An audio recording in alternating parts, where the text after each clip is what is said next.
çerçeveleri tercih ederseniz sizin için daha sağlıklı olur. Cam konusunda da ekstra sizi bilgilendireceğim. Yine çok şeffaf, hafif esnek bir çerçevedir. Yan sayısından fazla iz oluşturmaz. Şu şekilde. Bu olabilir Yusuf. Evet. Evet, bu güzel. Ramazan Bey, çerçeve seçimimizi yaptık, camları anlattık. Şimdi camın sizden odağını alacağız. Görüntü kalitemizi ekstra arttıracağız.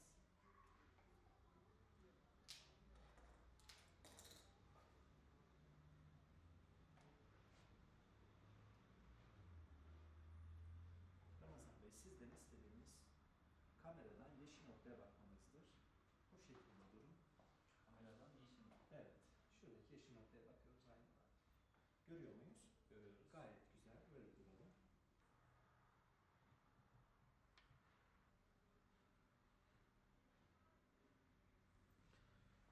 Odaklarımızı da aldık. Camlarımızı sipariş edeceğiz.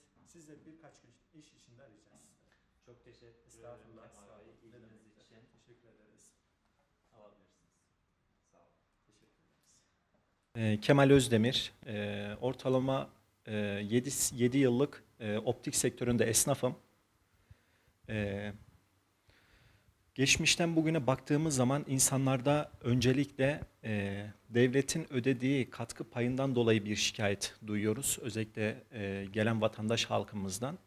2005'ten bu yana ortalama 37 lira çerçeve ödeme yapmaktadır. 11 lira da cama ödeme yapmaktadır. Vatandaşlarla biz karşı karşıya geldiğimiz zaman herhangi bir vatandaş içeri giriyor, bize reçete uzatıyor. Devletin verdiği yok mu diyor. Geçen yıldan bugüne değerlendireceğiz. Geçen yıl elimizden geldiği kadar düşük maliyetli çerçeveler getirip, düşük camlardan getirip vatandaşa o şekilde hizmet ediyorduk. Şu an biz de bunu yapamıyoruz. Gerçekten çünkü fiyatlar şu kurlardan dolayı çok yükselmiş durumda. Özellikle marka gözlüklerde başını aldı gitti. Bundan ötürü vatandaşlarda şikayet söz konusu var. Haklılar tabii, onlara da hak veriyoruz.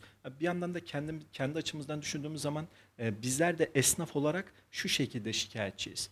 Şimdi bir optik sektörü olarak baktığımız zaman biz A'dan Z'ye her markayı bulundurmak zorundayız. A'dan Z'ye her markayı bulundurduğumuzdan dolayı vatandaş elindeki reçeteyle geldiği zaman kurumun verdiği gözlük, cam yok mu diye bize soru sorarken ya şu kadar bir bütçe ödüyor dediğimiz zaman şikayetleniyor. Çünkü ödediği rakam bütçe çok az.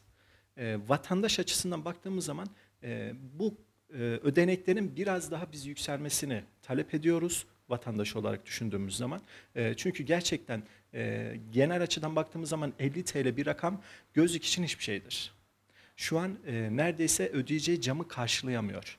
O yüzden bu vatandaş olarak düşündüğümüz zaman bütçenin biraz daha arttırılmasını talep ediyoruz.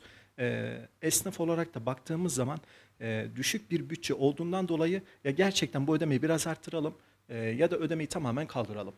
Vatandaş buraya geldiği zaman ne kadar bütçe ödeyeceğim demeli. Ya da kurum bize bu kadar ödeme yapıyor, üstünü biz ne kadar vereceğiz demeli. Diğer türlü geldiği zaman ya devletin verdiği olsun, devletin verdiği camı çerçeve istiyorum. Karşılamıyor maalesef. Karşılayamadığı için biz de müzdarip duruma düşüyoruz. Ya ödeneğin tamamen artırılması lazım ya da ödemenin kaldırılması lazım. İki türlü önümüzde bir yol var. Biz ikisinden birini talep ediyoruz. Bunu yetkililer biraz daha araştırdığı zaman, bu konulara biraz daha değindiği zaman onlar bizim için gerekli uygun çalışma yapacaklarına eminim. Türkiye Cumhuriyeti'nde gözlükçüler odası yoktu. Şu an yeni kurulan bir odamız var. Ortalama 1-1,5 yıldır ikametgah eden bir odamız var. Odalarımız da yeni çalışmaya başladı.